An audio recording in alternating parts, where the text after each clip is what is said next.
ನಮಸ್ಕಾರ. ಕದಂಬ ಟಾಕ್ಸ್ನ ಮತ್ತೊಂದು ಹೊಸ ವಿಡಿಯೋಗೆ ಪ್ರತಿಯೊಬ್ಬ ಕದಂಬವಾಸಿಗಳಿಗೆ ಆತ್ಮೀಯ ಸ್ವಾಗತ. ಕಣ್ಣ ಮುಂದೆ ಮುಗ್ಧನಂತೆ ವರ್ತಿಸಿ ಬೆನ್ನ ಹಿಂದೆ ಮಸಲತ್ತು ಮಾಡುವ ಈ ಅಮೆರಿಕ ದೇಶದ ನಾಟಕೀಯ ಬುದ್ಧಿ ಈಗ ಎಲ್ಲರಿಗೂ ಗೊತ್ತಾಗಿದೆ. ಭಾರತ ಹಾಗೂ ಪಾಕಿಸ್ತಾನ ನಡುವೆ ಕದನ ವಿರಾಮ ನಡೆದಿದ್ದು ನನ್ನಿಂದಲೇ ಎಂದು ಡಜನ್ಗಳಷ್ಟು ಬಾರಿ ಹೇಳಿಕೊಂಡಿದ್ದ ಡೊನಾಲ್ಡ್ ಟ್ರಂಪ್ಗೆ ಈಗ ಮೋದಿ ಸರಿಯಾದ ಗುದ್ದು ಕೊಟ್ಟಿದ್ದಾರೆ. ನಮಗೆ ಯಾರ ಮಧ್ಯಸ್ಥಿಕೆಯೂ ಅವಶ್ಯಕತೆ ಇಲ್ಲ ಎಂದು ಮೋದಿ ಸ್ವತಃ ಅಮೆರಿಕ ಅಧ್ಯಕ್ಷರಿಗೆ ಕಡ್ಡಿ ಮುರಿದಂತೆ ಹೇಳಿದ್ದಾರೆ. ಕೆನಡಾ ಅಧ್ಯಕ್ಷರ ಆಹ್ವಾನದ ಮೇರೆಗೆ G7 ರಾಷ್ಟ್ರಗಳ ಸಭೆಗೆ ತೆರಳಿದ್ದ ಪ್ರಧಾನಿ ಮೋದಿ ವಿಶ್ವದ ಇತರ ರಾಷ್ಟ್ರಗಳ ನಾಯಕರ ಜೊತೆಗೆ ಮಾತುಕತೆ ನಡೆಸಿದ್ರು. ಈ ಮಧ್ಯೆ ಅಮೆರಿಕ ಅಧ್ಯಕ್ಷರ ಜೊತೆಗೆ ಮಾತುಕತೆಗೆ ವೇದಿಕೆ ಸಿದ್ಧವಾಗಿತ್ತು. ಆದರೆ ಕಾರಣಾಂತರಗಳಿಂದ ಬೇಗ ಅಮೆರಿಕದ ಅಧ್ಯಕ್ಷರು ಅಲ್ಲಿಂದ ತೆರಳಿದ್ರು. ಬಳಿಕ ಟ್ರಂಪ್ ಕೋರಿಕೆಯ ಮೇರೆಗೆ ಮೋದಿ ಹಾಗೂ ಡೊನಾಲ್ಡ್ ಟ್ರಂಪ್ ನಡುವೆ ಸುದೀರ್ಘ 35 ನಿಮಿಷಗಳ ಕಾಲ ಫೋನ್ ಕಾಲ್ನಲ್ಲಿ ಮಾತುಕತೆ ನಡೆಸಿದರು. ಈ ಸಂಭಾಷಣೆಯಲ್ಲಿ ಮೋದಿ ಅಧ್ಯಕ್ಷ ಟ್ರಂಪ್ಗೆ ತಮ್ಮ ಕಟುವಾದ ನಿಲುವನ್ನು ಸ್ಪಷ್ಟಪಡಿಸಿದ್ದಾರೆ.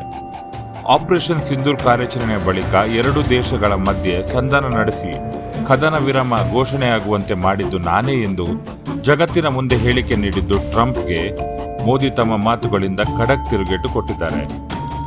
ನಮಗೆ ಯಾರ ಮಧ್ಯಸ್ಥಿಕೆಯೂ ಬೇಡ, ಪಾಕಿಸ್ತಾನ ಅಂಗಲಾಚಿ ಬೇಡಿಕೊಂಡಿದ್ದಕ್ಕೆ ಮಾತ್ರ ಕದನ ವಿರಾಮಕ್ಕೆ ನಾವು ಹಾಗೂ ನಮ್ಮ ಸೇನೆ ಒಪ್ಪಿಗೆ ನೀಡಿದ್ದು ಎಂದು ತಿಳಿಸಿದರು.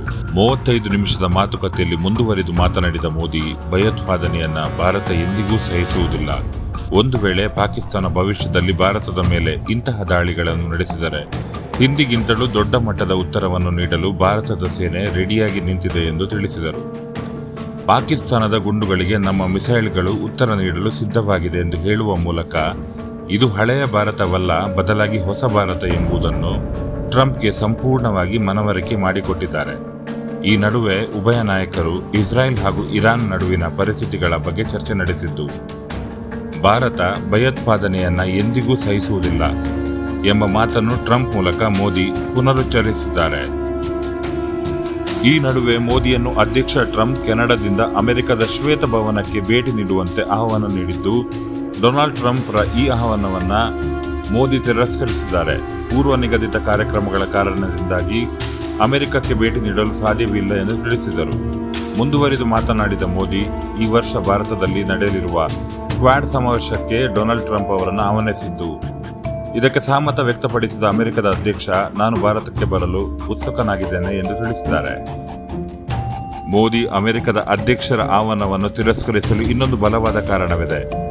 ಭಾರತದ ಶತ್ರು ರಾಷ್ಟ್ರ ಪಾಕಿಸ್ತಾನದ ಸೇನಾ ಮುಖ್ಯಸ್ಥ ಜನರಲ್ ಮುನೀರ್ ಅಮೆರಿಕ ಪ್ರವಾಸದಲ್ಲಿದ್ದು ಶ್ವೇತಭವನದಲ್ಲಿ ವಿಶೇಷ ಭೋಜನ ಕೂಟವನ್ನು ಆಯೋಜಿಸಲಾಗಿತ್ತು. ಅಮೆರಿಕದ ಈ ನಡೆ ಭಾರತೀಯರ ಕೋಪ ನೆತ್ತಿಗೇರುವಂತೆ ಮಾಡಿದೆ. ಇದಕ್ಕಾಗಿ ಮೋದಿ ಅಧ್ಯಕ್ಷ ಟ್ರಂಪ್ನ ಆಹ್ವಾನವನ್ನು ತಿರಸ್ಕರಿಸಿದರು ಎಂಬ ಚರ್ಚೆಗಳು ನಡೆಯುತ್ತಿದೆ.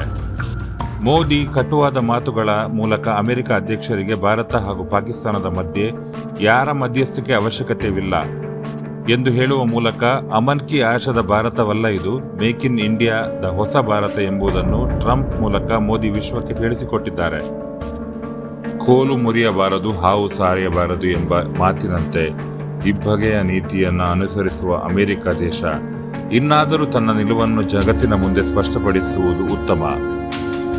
ಇದೇ ರೀತಿಯ ಕಂಟೆಂಟ್ಗಳಿಗಾಗಿ ಕದಂಬ ಟಾಕ್ಸ್ನ ಲೈಕ್ ಮಾಡಿ, ಶೇರ್ ಮಾಡಿ, ಸಬ್ಸ್ಕ್ರೈಬ್ ಮಾಡಿ. ಧನ್ಯವಾದಗಳು.